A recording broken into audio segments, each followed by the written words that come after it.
자, 오늘은 소아시아 7교회 가운데 사대교회에 대해서 우리가 말씀을 살펴보려고 합니다. 사대교회, 사대 지역에 있는 교회죠. 예. 사대 지역은 대표적으로 이 금이 많이 생산됐던 지역으로 그렇게 알려져 있습니다. 금이 많이 생산되었기 때문에 당연히 부자였겠죠. 예, 그 동네 사람들은 부자였습니다.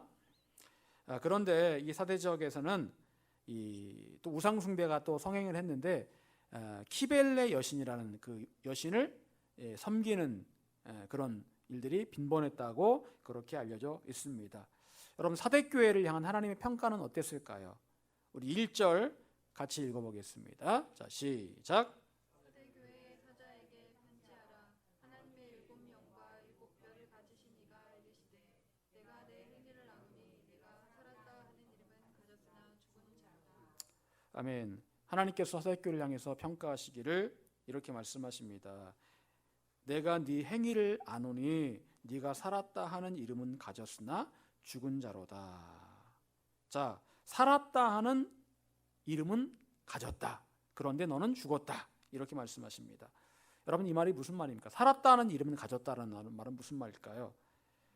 이름은 뭐예요? 이름은 부른다라는 거죠. 부르는 게 이름이죠. 남들이 이렇게 부른다는 거예요. 아우, 살아있는 교회네. 생동감이 있네. 부흥하네. 교회 괜찮네. 이렇게 불렀다라는 겁니다. 여러분, 이 땅에 그런 교회들 많지요. 성도들이 점점점 많아지고 교회가 부흥되어서 성전도 건축하고 직분자들도 세우고 겉으로 보기에 큰 교회, 성장하는 교회 이 땅에 참 많이 있습니다. 그리고 일반적으로 성도들은 그런 교회에 가기를 원합니다. 큰 교회 가서 그냥 이렇게 쥐 죽은 듯이 이렇게 살기를 원합니다. 그냥 군중 속에 묻혀서 살기를 원합니다. 개척교회 안 온 이유 가운데 하나가 바로 그런 이유가 있습니다. 개척교회 오면 너무나 사람들이 이렇게 잘 드러나거든요. 몇 명 안 되니까. 그러니까 그게 싫은 거예요. 그냥 사람 많은 데 가가지고 목사님 내가 누군지도 모르고 그냥 이렇게 묻어가면 살기를 원하는데 사람 심리가 그렇잖아요. 탁탁 튀는 걸 좀 별로, 특히나 우리나라 사람들은 또 그런 거 별로 안 좋아하잖아요. 그러니까 이제 별로 그런 거 안 좋아하는 사람들이 이 큰 교회를 또 선호하는 경향이 있습니다.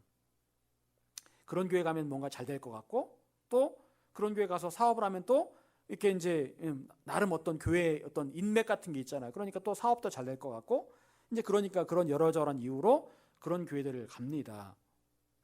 부흥하는 것처럼 보입니다. 그리고 의리의리합니다. 여러분, 사대교회는 그런 교회였습니다. 살았다, 살아있는 교회다 라는 그런 이름은 있었습니다. 믿음 있는 교회, 봉사하는 교회, 부흥하는 교회, 그렇게 사람들이 불렀다라는 거예요. 여러분, 성도들도 마찬가지입니다. 남들이 볼 때 권사님, 장로님, 집사님, 믿음 생활 참 잘하시네요 라고 그렇게 불러주는 사람들이, 불림받는 사람들이 있습니다. 사람들에게 인정받고 내가 생각하기에도 나 믿음 생활 참 잘하는 것 같아 라고 생각할 만한 사람들이 많이 있습니다. 믿음의 가정에서 몇 대에 걸쳐서 그렇게 내가 신앙생활을 하고 있다, 그런 걸 자랑하는 분들이 좀 있죠. 우리 아버지, 할아버지 다 믿음 생활했다. 나도 몇 대째 믿음의 가정에 믿음 생활하고 있다. 그런 걸 자랑하는 분들도 있습니다. 여러분, 하나님께서는 그런데 이런 사대교회를 향해서 단호하게 말씀하십니다. 살았다 하는 이름은 있으나 가졌으나 죽은 자로다. 네가 남들에게 살았다는 모습으로 비춰지고 있지만 실상 너는 죽었다. 너는 죽었다라고 말씀을 하고 있다라는 거예요. 사대교회에는 생명이 없다라고 말씀하십니다. 사대교회 성도들에게는 생명이 없다라는 거예요. 여러분, 제대로 예수 믿는 사람에게 나타나는 특징이 있습니다. 뭘까요? 생명이 있다라는 거예요. 그 사람 옆에만 가도 생명력이 느껴진다라는 겁니다. 누가 보더라도 살아있다라는 그런 생명력을 느낄 수가 있습니다. 예수님 제대로 믿는 사람이면 나 예수 믿어요 라고 말하지 않아도요, 그냥 알 수가 있습니다. 생명력이 느껴져요. 여러분, 생명력, 그것은 무엇을 말하는 것일까요? 우리가 이런 어떤 물리적인 숨만 쉰다고 살아있는 걸까요? 물리적으로 숨만 쉰다고 살아있는 겁니까? 여러분, 인도에 얼마 전까지 하루에 확진자가 40만 명이 나왔다고 그러죠? 40만 명. 김해시 인구가 50만 명이니까 대략 김해시 인구의 한 80%가 이렇게 매일매일 확진이 되는 거예요. 수천 명씩 죽어나간답니다. 지금도요. 여러분, 그런데 보니까 사람들이 젊은 사람, 뭐 나이 든 사람 할 거 없이 전부 다 그냥 다 걸려가지고 다 그냥 그러고 있는 거예요. 그런데 사람들이 보니까 산소호흡기가 이렇게 부족해가지고 산소가 부족해서 막 산소를 막 뭐 이렇게 산소 가격이 폭등을 하고 아니면 산소를 막 도둑질하고 막 그런다는 거예요. 산소가 없으면 숨을 못 쉰대요. 사람들이요 산소호흡기를 꽂고 있는데 어떤 사람이 젊은 사람이 인터뷰를 이제 저기 자기의 페이스북에 그걸 올렸더라고요. 사람이 근데 얼마 뒤에 죽었어요. 죽었는데 젊은 사람인데 산소호흡기를 이렇게 하다가 떼면서 이거 없으면 지금 죽는다고 지금 현재 상황이 이렇다고 하면서 그걸 본인 그 페이스북에 올려놨더라고요. 근데 제가 볼 때는요 숨은 쉬고 있지만 사실은 거의 죽은 모습이었습니다. 숨만 쉬고 있다고 살아가는 게 아니에요. 숨만 쉬고 있다고 살아가는 게 아닙니다. 숨을 쉬고 있지만 사실상 죽은 사람들이 얼마나 이 땅에 많은지 모릅니다. 이 땅에 정말 너무나 많은 사람들이 살고 있는데 숨만 쉬고 있지 죽은 사람들이 얼마나 많은지 몰라요. 여러분, 진짜 살아있다는 것은요 영이 살아있는 거예요. 내 안에 있는 영이 살아있을 때 그 영의 생명력이 다른 사람이 느낄 수가 있다는 겁니다. 예수님께서 뭐라고 말씀하십니까? 나는 부활이요 생명이니 라고 말씀하세요. 나는 부활이고 생명이다라고 말씀하세요. 예수님을 통해서 내 안에 영이 살아난 사람이 진짜 생명을 느낄 수 있다는 겁니다. 우리가 성령님을 내 안에 모셔드리면 내 배에서 뭐가 나온다고요? 생수의 강이 흘러나온다. 생명이 흘러나온다라고 말씀하고 있어요. 내 안에 성령님을 통해서 생명이 있으면 생명의 능력이 나타난다라고 분명히 말씀하고 있습니다.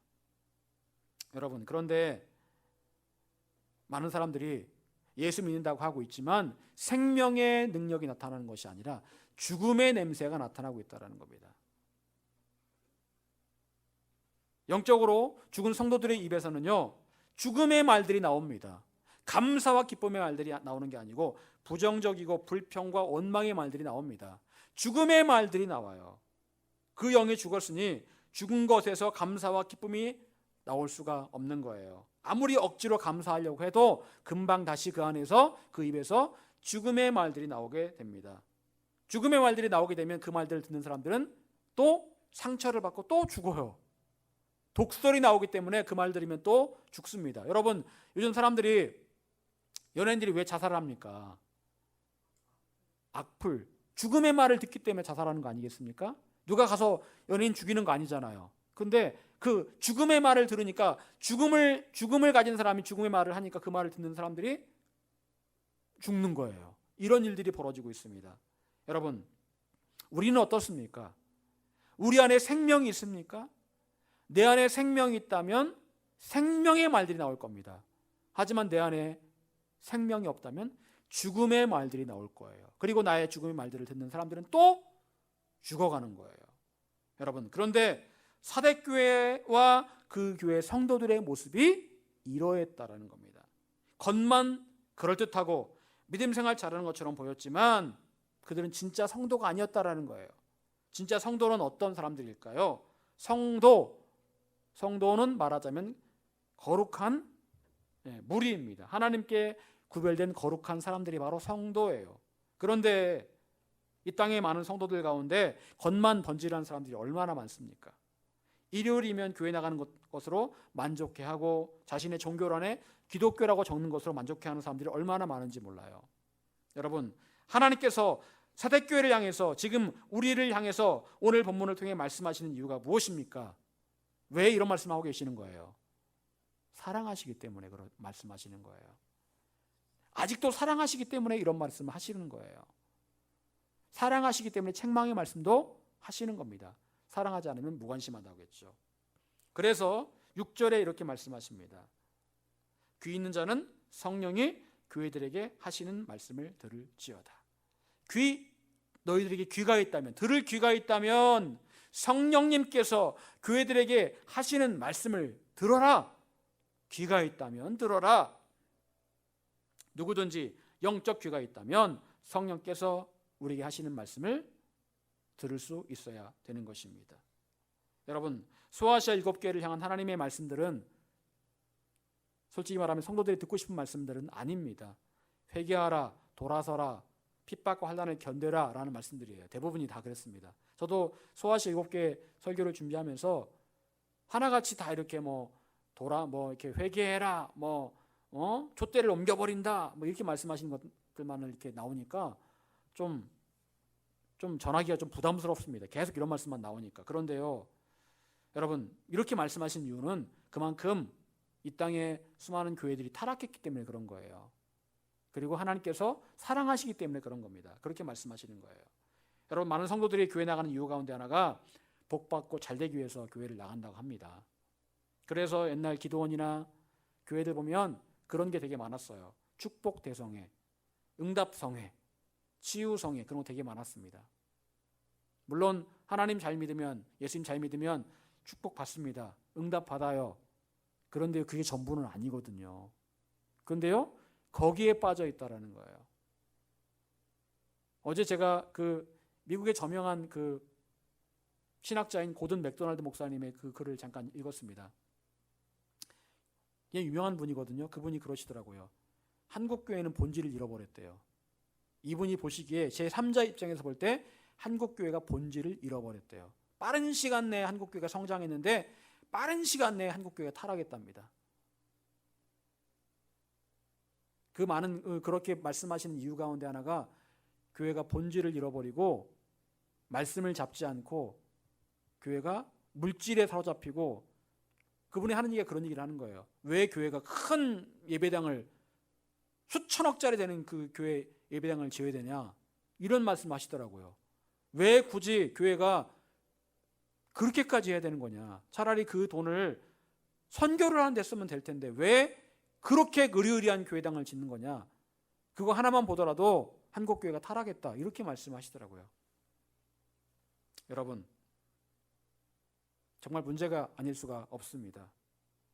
교회는요, 믿음 생활은요, 복받고 잘되고 번성하기 위해서, 남들에게 삐까뻔쩍하게 성공한 것을 보여주기 위해서 믿음 생활하는 게 아닙니다. 여러분, 하나님께서는 우리에게 경고의 말씀을 들을 영적 귀가 열려 있어야 된다라고 말씀하십니다.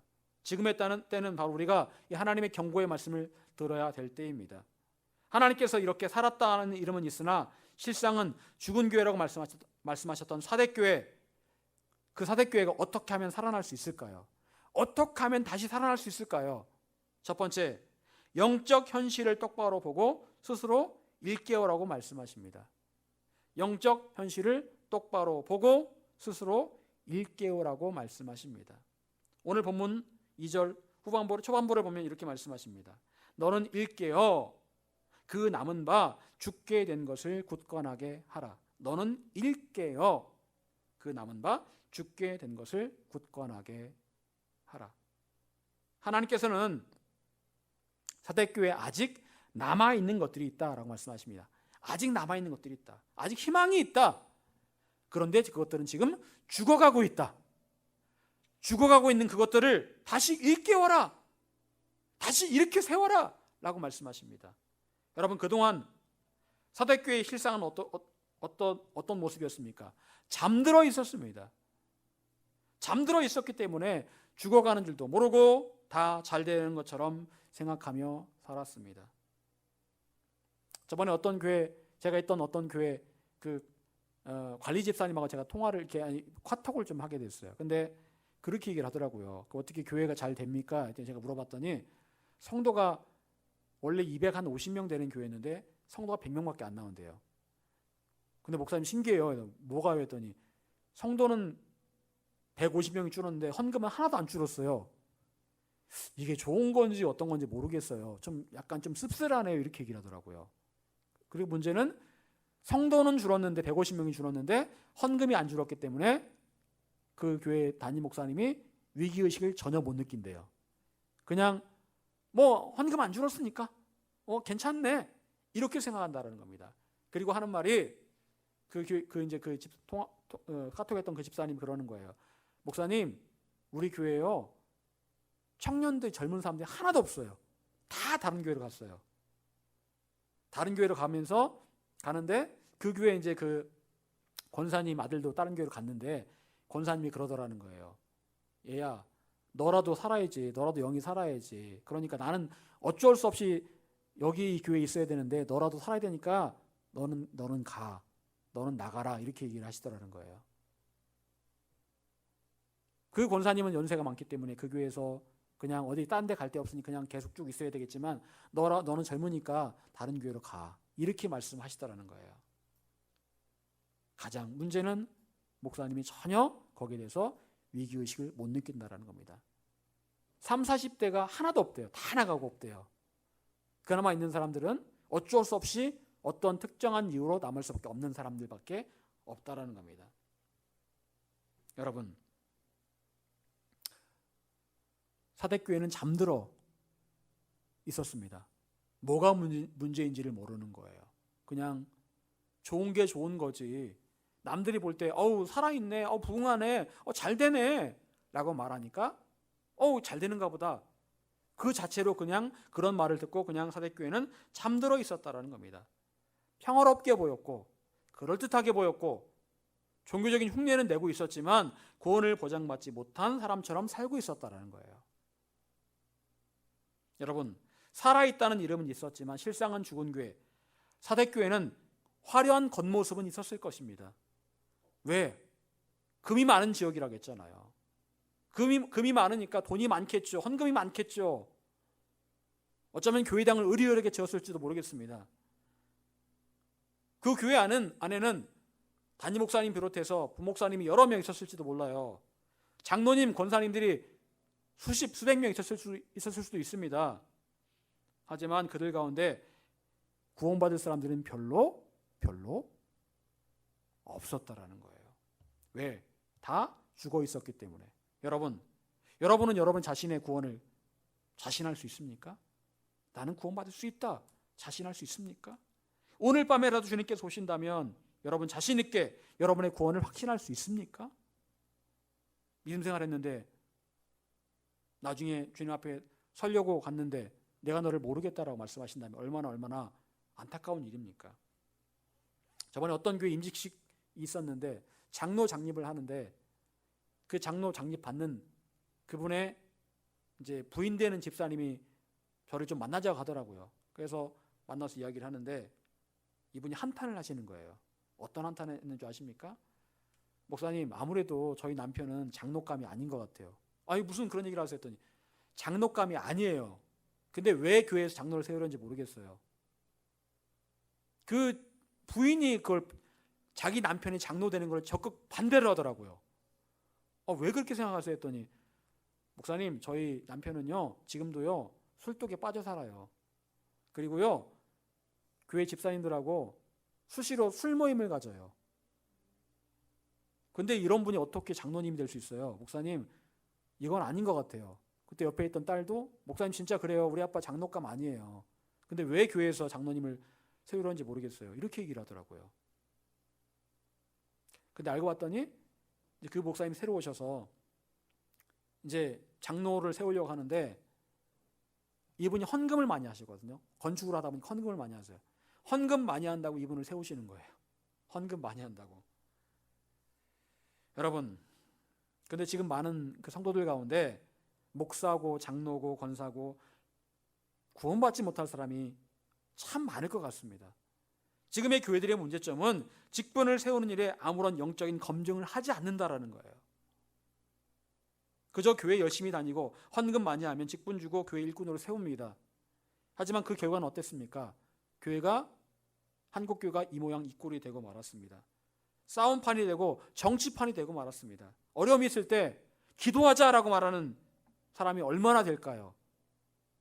싸우기 바쁘지 기도하자라고 말하는 성도들이 얼마나 되겠습니까? 여러분, 그럴듯하게 보이는 이 평화로운 상황이 거짓된 평화라면 어떻게 하겠습니까? 우리의 믿음 생활의 모습들이 하나님께서 보실 때 잠들어 있는 모습이라면 어떻게 해야 됩니까? 너는 살았다 하는 이름은 있지만 실상은 죽었다라고 하신다면 어떻게 해야 될까요? 우린 깨어나야 합니다. 우리 자신을 일깨워야 합니다. 매일같이 우리 자신의 마음을 새롭게 해야 돼요. 마음을 새롭게 함으로 변화를 받아 하나님의 선하시고 기뻐하시고 온전하신 뜻이 무엇인지 분별하도록 하라. 마음을 매일같이 새롭게 하고 일깨워야 되는 거예요. 그것은 곧 우리의 자신의 영적인 현실을 똑바로 보고 그 가장된 평안을 깨뜨리는 겁니다. 자신의 현실을 직시하고 스스로를 일깨우는 것이 문제 해결을 위한 첫 번째 중요한 단계입니다. 여러분, 스스로를 일깨우지 않으면 희망이 없어요. 내가 나에게 어떤 문제가 있는지를 모른다면 그건 희망이 없는 겁니다. 그걸 모른다면 아예 희망이 없는 거예요. 두 번째로 하나님께서는 죽어가는 것들 가운데 먼저 삶의 예배를 다시 세우라고 말씀하십니다. 죽어가는 많은 것들 가운데 특별히 삶의 예배를 다시 세워야 된다라고 말씀하십니다. 삶의 예배를 다시 세워라. 오늘 2절 후반부에서 이렇게 말씀하십니다. 내 하나님 앞에 내 행위에 온전한 것을 찾지 못하였노니. 하나님께서 사대교회를 보시면서 그렇게 말씀하십니다. 너의 행위들 가운데 온전한 것은 한 개도 없다. 하는 일마다 다 틀렸고 다 옳지 않다. 100% 틀렸다. 여러분, 다른 교회들도 책망은 받았습니다. 하지만 많은 교회들이 칭찬도 받고 책망도 받았습니다. 그랬죠.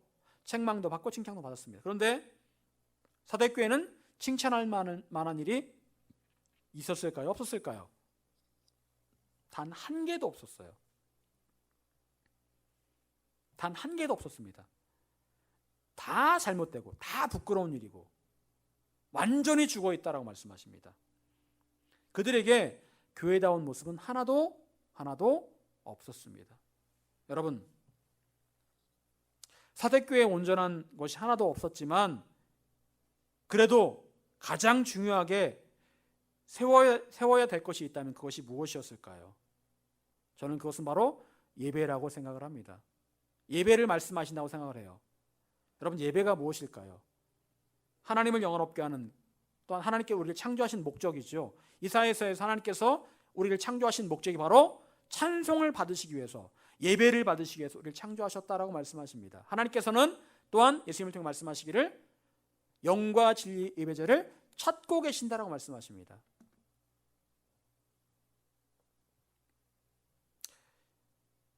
여러분, 사대교회가 예배를 드렸겠죠. 교회니까 예배를 드렸겠죠. 그 교회 예배는 어떤 예배였을까요? 사대교회 예배는 어떤 예배였을까요? 어쩌면 지금의 예배가 좋다라고 소문난 그런 교회 같은 예배였을지도 모르겠습니다. 겉으로 보기에 훌륭한 오케스트라, 화려한 악기들, 좋은 찬양팀이 다 갖추어진 아주 훌륭한 예배를 겉으로 볼 때 드리는 교회였을지도 모르겠습니다. 성도들로 가득가득 차 있는 그런 예배당, 사람들은 그런 교회를 보면서 야, 교회 정말 살아있다, 살아있네 라고 그렇게 말했을지도 모르겠습니다. 하지만 하나님께서 보실 때 그 예배는 죽은 예배, 그 교회는 죽은 교회. 여러분, 구약을 보게 되면 하나님께서 지겹다, 실증난다 라고 말씀하신 게 있습니다.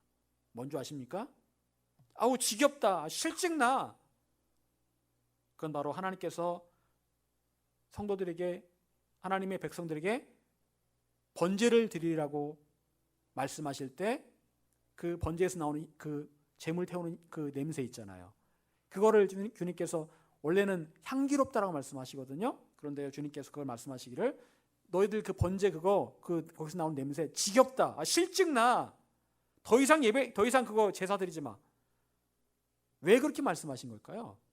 최고의 제물을 드리는데 왜 그렇게 말씀하신 걸까요? 흠도 없고 티도 없고 정말 좋은 제물을 드리는데 왜 그렇게 말씀하신 걸까요? 문제는요, 그 제물이 문제가 아니라 그 제물을 드리는 사람들이 문제라는 거예요. 너희를 더럽다, 너희를 거룩하지 못하다, 준비가 안 됐다, 아무리 좋은 거 가지고 와서 드리면 뭐하니? 너희들 준비가 안 됐는데 차라리 그만둬. 그래, 그렇게 말씀하시고 있는 거예요. 여러분, 지금 교회는 세상으로부터 도전을 받고 있습니다. 세상이 끝도 없이 교회를 욕합니다. 비방해요.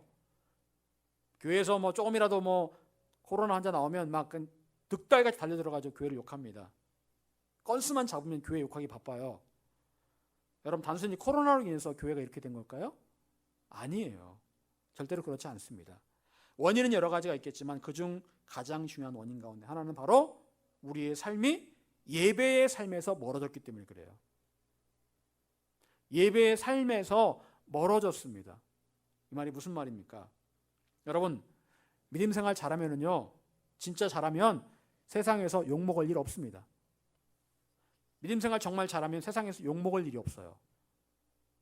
나를 통해서 하나님께 영광을 받으시고 예수 믿지 않는 사람들이 나를 통해서 예수님 믿고 싶다라고 그렇게 말할 겁니다. 굳이 전도하지 않아도. 그런데 지금 그런 모습들이 완전히 실종되고 있습니다. 그것은 곧 우리의 예배에 문제가 생겼기 때문입니다. 초대교회는 전도하지 않았지만 부흥하는 교회였어요. 예배만 드리고 구제만 해도 서로 예수 믿겠다고 교회로 몰려왔습니다. 나날이 부흥하는 교회였어요. 그것은 무엇보다 성도들이 세상에서 칭찬받는 진짜 예배의 삶을 살았기 때문에 그래요. 여러분, 예배가 무엇인지에 대해서 로마서 12장 1절은 말씀하고 있습니다. 그러므로 형제들아, 내가 하나님의 모든 자비하심으로 너희를 권하노니 너희 몸을 하나님이 기뻐하시는 거룩한 산 제물로 드리라. 이는 너희가 드릴 영적 예배니라. 너희 몸을 하나님이 기뻐하시는 거룩한 산 제물로 드리라. 이는 너희가 드릴 영적 예배니라. 우리의 몸을 산 제물로 하나님께 드리라고 말씀하고 있어요. 여러분, 어떻게 나의 몸을 하나님께 산 제물로 드릴 수 있습니까? 죽으라는 거예요? 여러분, 진짜 영적인 예배는요, 나의 삶을 통해서 하나님께서 영광을 받으셔야 된다는 거예요. 나의 삶의 모든 모습을 통해서 하나님께서 영광을 받으실 때 그게 진짜 영적인 예배고 살아있는 예배라고 말씀하고 있습니다. 우리가 드리는 이런 주일날 드린 예배는요, 단지 어떤 의례적인 예배일 뿐입니다. 하나님께 원하시는 진짜 예배는 영적인 예배입니다. 그리고 그 영적 예배의 핵심은 나의 몸을, 나의 삶을 하나님께서 기뻐하시는 거룩한 산 제물로 올려드리는 거예요. 여러분, 나의 몸이 하나님께 기뻐하시는 거룩한 산 제물이 된다라는 것, 그것이 무엇입니까? 그것은 나의 모든 삶에서 거룩한 모습으로 살아갈 때 가능해지는 거예요. 제물은 거룩해야 됩니다. 제물은 깨끗해야 됩니다. 그리고 제물된 우리는 말과 행실에서 그리고 모든 것에서 깨끗하고 거룩해야 합니다. 그런데 우리의 실상은 어떻습니까? 우리의 말에서 하나님의 사람다운 모습이 나타나지가 않습니다. 거룩하게 구별된 모습이 나오지 않습니다. 남들이 쓰는 말과 똑같은 말들을 씁니다.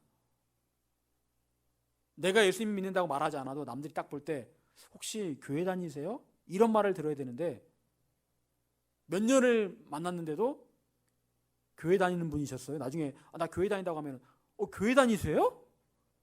진짜 의외네요. 이렇게 말한다면 이건 문제가 있는 거죠. 근데 말하지 않았는데 처음 보는 사람인데 혹시 교회 다니세요? 그게 느껴진다면 이건 정말 잘 살아가고 있는 거예요.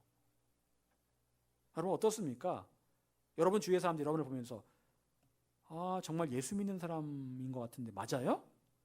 처음 보는 사람이 그렇게 말합니까? 어떻습니까? 나 예수 믿는다는 말에 예자도 꺼내지 않았는데 교회의 교자도 꺼내지 않았는데 그렇게 물어보는 분들이 있습니까? 그렇다면 여러분은 정말 잘 살고 있는 거예요. 여러분, 그리스도의 향기는요 말에서 풍겨납니다. 말에서. 우리 말에서 그리스도의 향기가 풍겨납니다. 내가 하나님의 생명을 가진 사람이라면 생명의 말들이 나와요. 생명이 흘러나옵니다. 자연스럽게. 생수의 강이 흘러나온다고 했잖아요. 내가 그걸 틀어막아도 나온다니까요. 생수의 강물이 흘러 넘친다니까요. 그렇게 되는 거예요. 여러분, 과연 여러분의 입에서 어떤 말들이 나옵니까?